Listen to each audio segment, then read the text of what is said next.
Trump sir పేరు చెప్తే చాలు అమ్మో మళ్ళెం బాంబులేస్తాడో, ఏ దేశం మీద ఎంత ట్యాక్స్ పెంచుతాడో, బయట దేశపోళ్ళంటే ఎందుకో అంత పగ, స్టూడెంట్ల మీద కూడా గింత నెనర్ చూపియాడు.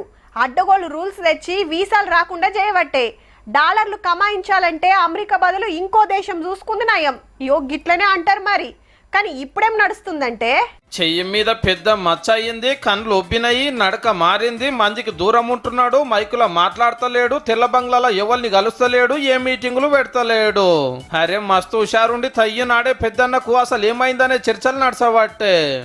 ఏం లేదు మంచిగానే ఉన్నాడు, సెప్టెంబర్ 1 కు లేబర్ డే ఉన్నది, అందుకే ఏ ప్రోగ్రాములు పెట్టుకోలేదని ట్రంప్ సార్ వాళ్ళు ఆఫీసర్లు చెప్తున్నారు.